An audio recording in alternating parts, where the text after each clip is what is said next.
Hello, symbol lovers, and welcome to Understanding the Symbols of Hieronymus Bosch. And this time around, we want to look at The Man in the Red Turban by Jan Van Eyck.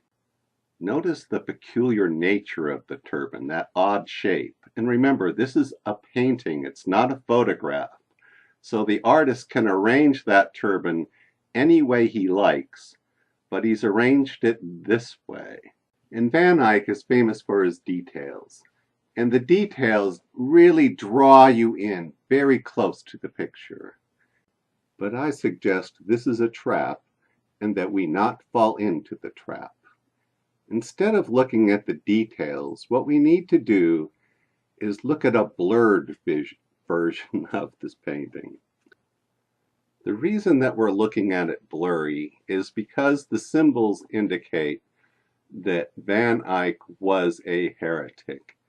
And if he was a heretic, he is going to look for tricks to hide his heresy while at the same time expressing it. And so this puts him in the same category as Hieronymus Bosch, a secret heretic. And so now we just need a little historical information to figure out what the painting is actually about. The church had been burning their enemies to death for some 400 years by the time Van Eyck came along. And so one of the favorite symbols of heretics was the duck, because the duck is a symbol for secrecy. A duck goes on land, flies through the air, goes on water, and will even disappear under the water. And because of this ability to go through all the elements and to disappear, it became a favored symbol of heretics everywhere. It's what you had to do to avoid death at the hands of the church. This is the Garden of Earthly Delights by Hieronymus Bosch, and this is the central panel.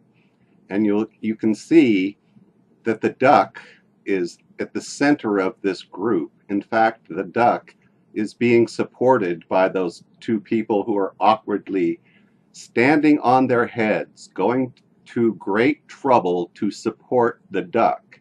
And also notice they're winged people, so they have mobility, but they are also rather egg-shaped. They are eggs under a duck. The duck is sort of hatching out these people, as it were. The duck is making them master heretics, just like the duck itself.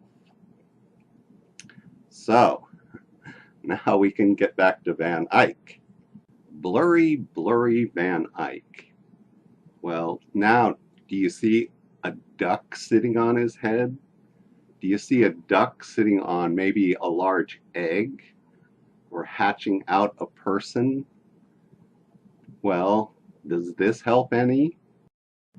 This isn't by Van Eyck, this is a drollery, but you can see how the idea of a person hatching eggs and laying eggs is a common one. Here's another favorite, not by Van Eyck or Hieronymus Bosch, but still. You see a Beguine, and what she's doing is she's complaining on behalf of a nun. The nun has taken a vow of silence, so she can't speak. But she is giving birth to a bunch of little monsters in the forms of eggs. And the Beguine, the woman pointing the middle finger at the book, is complaining on her behalf. So eggs are ideas or people shaped by ideas. Here you have the clergy hatching out monstrous things because of a book. So in the world of Bosch, you seem to have people, healthy winged people, hatching out from under the nurturing ways of a duck. I forgot to point out the most obvious. Note the duck-like shape of the sitter's garments. He's dressed like a duck and laying eggs. And that is the way Van Eyck has dressed himself. To be a duck, a heretic. In Bosch symbolism, a hat means that someone's taking on an obligation or something dominates their thinking. A hat on their head sort of reveals what a person does. In the Garden of Earthly Delights, we see a lot of people with fruit balanced on their heads. And that has a slightly different connotation. It means that they have mastered something. If someone has something on their head that is balanced, that means they have mastered it. They are in control of it. And here with Van Eyck, it sort of looks like the hat really dominates him. If he had made the hat a little smaller, we'd be concentrating on his face. But because he's made the area of the turban even larger than his face, our eyes tend to go back and forth. We look at his face, but we also look at all those intriguing folds in the hat. He has made his turban, his hat, this dominant thing in his life, every bit as important as himself. And this is an example of domination by bird or bird overhead from Hieronymus Bosch in the Garden of Earthly Delights. And this is the wonderful dancers in the Garden of Earthly Delights who are clearly dominated by a bird on their head.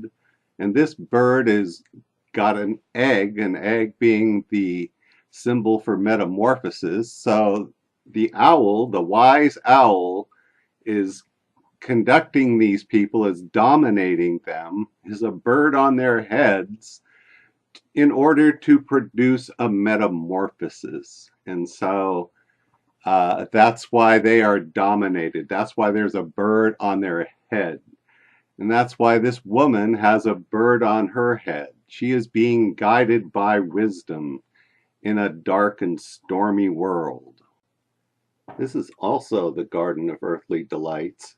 And we see this is the swamp area. This is the sort of jail.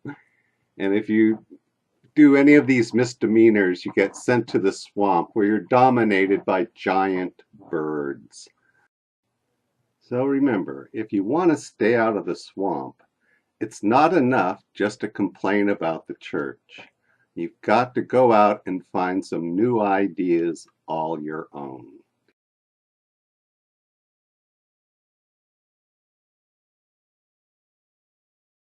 And that's just some of the things you learn when you understand the symbols of Hieronymus Bosch.